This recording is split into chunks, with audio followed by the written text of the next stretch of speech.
Hello students, welcome back to YouTube channel distance e learning. I hope अभी तक आप सभी लोगों ने चैनल को लाइक, शेयर और सब्सक्राइब कर लिया होगा। If you have not done it so please do it right now.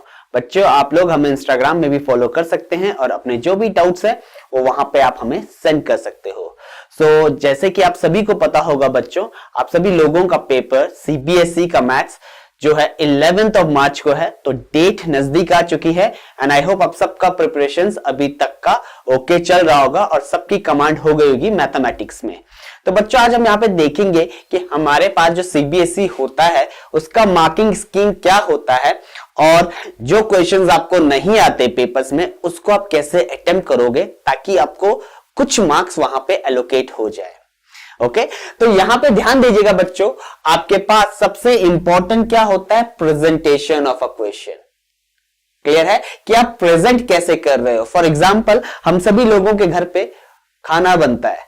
Okay हम सभी की मॉम लोग यहाँ पे खाना बनाते हैं, तो अगर वहां पे खाने का प्रेजेंटेशन ढंग का नहीं होगा तो हम खाना नहीं खा पाएंगे। फॉर एग्जाम्पल, यहां पे बच्चों एग्जामिनर को आंसर से कोई मतलब नहीं है, आपने उस आंसर को लाने के लिए क्या अप्रोच लगाया है वो इंपॉर्टेंट है। आंसर तो आप निकाल सकते हो, लेकिन अगर उस आंसर को आपने प्रेजेंटेबल वे में नहीं लिखा गया है तो वो आपका रॉन्ग प्रेजेंटेशन माना जाएगा। अगर आप यहां पे खाने का एग्जांपल लो बच्चों, तो अगर आपको एक ही बाउल में दाल भी सर्व कर दिया जाए, उसी में चावल भी, उसी में सब्जी भी, उसी में आपका स्वीडिश भी, तो वो कैसा लगेगा? That will be something odd. तो यही आपको ध्यान रखना है, वो प्रेजेंटेशन आपका फाइन होना चाहिए। एक अलग बाउल में राइस होना चाहिए, एक अलग बाउल में दाल होना चाहिए, एक अलग बाउल में सब्जी होना चाहिए और एक अलग बाउल में आपके पास चपातीज होनी चाहिए, तभी आप खाने को खा पाओगे। तो यहीं पे आपके पास बोर्ड का जो मार्किंग स्कीम भी है वो सेम होगा कुछ इस तरीके से कि एग्जामिनर को यहां पे आपके आंसर से कोई मतलब नहीं है। आपका आंसर डिवाइड होगा बच्चों 3 पार्ट में। क्लियर है? सबसे पहले गिवन, जो भी आपके पास क्वेश्चन में गिवन है वो आपको दिखाना है, क्या क्या गिवन है। ओके जो जो वैल्यूज गिवन है, अगर एपी का क्वेश्चन दे रहे हो तो क्या क्या गिवन है, ट्रिग्नोमेट्री का क्वेश्चन दे रहे हो तो क्या क्या गिवन है, यहां पे सारी वैल्यूज आपको लिख लेनी है। फॉर एग्जांपल मैं यहां पे लिख रहा हूं a equals to 10, d equals to 5। Okay जो भी गिवन है, उसके बाद क्वेश्चन को अप्रोच करना है। सॉल्यूशन लिखने की कोई जरूरत नहीं है बच्चों, क्योंकि यही आपका सॉल्यूशन है। कुछ बच्चे क्या करते हैं, गिवन उसके बाद सॉल्यूशन लिखते हैं। नहीं, आपने यहां पे क्वेश्चन नंबर का हेडिंग डाला, उसके बाद क्वेश्चन को अप्रोच करना आपने स्टार्ट कर दिया है। उसके बाद यहां पे मिड पार्ट आएगा आपके पास कि आप क्वेश्चन को कैसे प्रेजेंट कर रहे हो और यहां से ही आपके पास स्टेप वाइज मार्किंग शुरू हो जाएगा। ओके ऑब्वियस सी बात है बच्चों, मैथमेटिक्स है तो आपके पास एरर कहीं पे भी आ सकते हैं, आप कहीं पे भी कैलकुलेशन मिस्टेक कर सकते हो। अगर ये क्वेश्चन 5 मार्क्स का आता है तो ऐसा नहीं है एग्जामिनर 0 दे देगा आपको।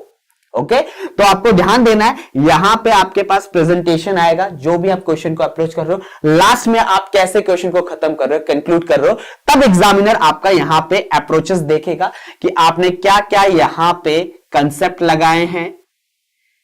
फॉर्मूला अगर कोई लग रहा है तो वो भी आपको लिखना है, थ्योरम अगर कोई लग रहा है वो भी आपको लिखना है। क्लियर है? मेंशन करना है। सर्कल का क्वेश्चन कर रहे हो तो बिना थ्योरम का सर्कल क्वेश्चन नहीं हो सकता। Tangent from N exterior point यहां पे मेंशन करना है। क्लियर हो गया?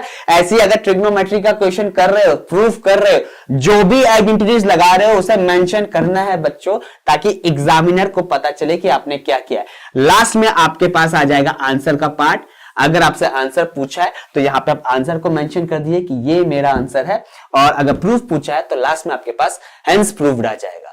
तो ध्यान दीजिएगा, आपका क्वेश्चन डिवाइड होगा गिवन में, उसके बाद आएगा आपके पास कंसेप्ट, फॉर्मूला, थ्योरम, जो आप यहां पे एक्सप्लेन करोगे। लास्ट में आप कंक्लूड कैसे करते हो आंसर्स को, स्टेप वाइज मार्किंग होगा बच्चों आपके पास। ओके टोटली डिपेंड होगा, अगर 5 मार्क्स का क्वेश्चन होगा, आप लास्ट में कैलकुलेशन मिस्टेक कर देते हो तो एग्जामिनर आपको 4.5 देगा।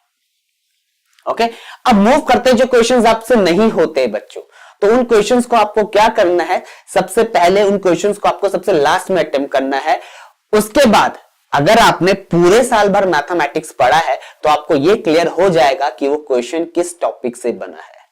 ओके एंड आई होप सभी बच्चों को पता होगा कि बोर्ड में 38 क्वेश्चंस आने वाले हैं, उन क्वेश्चंस को आप कैसे अटेम्प्ट करोगे? जो आता है सबसे पहले, जो नहीं आता सबसे लास्ट में। तो बच्चों फॉर एग्जांपल आपके पास कोई क्वेश्चन आ गया है तो सेम मेथड रहेगा गिवन। अगर प्रूफ है तो प्रूफ कीजिए, उसके बाद क्वेश्चन को स्टार्ट कीजिए बच्चों with the help of formulas. ठीक है, अब ये नहीं कि आपने खाली गिवन लिख के क्वेश्चन छोड़ दिया, आंसर नहीं कर रहे हो, तो बच्चों ये अनआंसर्ड ही माना जाएगा। आपको एग्जामिनर इसमें मार्क्स नहीं देगा। आपको क्वेश्चन स्टार्ट करना है, आपको अप्रोच दिखानी है क्वेश्चन को सॉल्व करने की, और जैसे तैसे करके आपको आंसर भी निकालना है, चाहे वो राइट निकले या रॉन्ग निकले। तो आपका एग्जामिनर क्या देगा? स्टेप वाइज मार्किंग तभी करेगा अगर आपके पास आपने प्रॉपर फॉर्मेट में उस क्वेश्चन को अटेम्प्ट किया होगा। Last but not the least बच्चों, यहां पे ध्यान देना कि आपके पास कई क्वेश्चंस में इंटरनल चॉइसेस भी आती हैं। क्लियर हो गया? अब इस इंटरनल चॉइस में बच्चे क्या करते हैं, क्वेश्चन को स्टार्ट कर लेते हैं लेकिन मेंशन नहीं करते। फॉर एग्जांपल 25th में अगर आपके पास 2 क्वेश्चंस हैं ऑप्शन में, तो आप 25th को क्या करो बच्चों, स्टार्ट करो, क्वेश्चन लिख लो यहां पे 25th। For example a man spend है, ऐसे करना ताकि एग्जामिनर को पता चल जाए डैश डैश डैश, और लास्ट वाली एंडिंग वाला पार्ट लिख लेना ताकि एग्जामिनर को क्लियर हो जाए कि आपने ये क्वेश्चन यहां पे स्टार्ट किया है, ये वाला क्वेश्चन आपने अटेम्प्ट किया है, तो वो उस क्वेश्चन के अकॉर्डिंग आपकी कॉपी को चेक करेगा। तो आई होप आपको पूरा फॉर्मेट क्लियर हो गया होगा कि आप क्वेश्चन को कैसे स्टार्ट करेंगे। सबसे पहले गिवन, उसके बाद बच्चों आपके पास एक्सप्लेनेशन आएगा, सॉल्यूशन लिखने की कोई जरूरत नहीं है, जो भी आपके पास स्टेप्स होंगे वो मेंशन करने, और लास्ट में आपके पास कंक्लूजन पार्ट आएगा। इसी के अकॉर्डिंग बच्चों आपकी सारे आंसर्स चेक किए जाएंगे, जो भी थ्योरम्स हैं, जो भी कंसेप्ट्स हैं, जो भी फॉर्मूलेस हैं, वो सब आपको एक्सप्लेन करना है, प्रॉपर फॉर्म में वहां पे दिखाना है, तभी एग्जामिनर आपको वहां पे मार्क्स देगा। सो आई होप आपको ये पूरा कंसेप्ट क्लियर हो गया होगा। ऐसी वीडियोस के लिए हमारे चैनल को लाइक, शेयर और सब्सक्राइब कीजिए।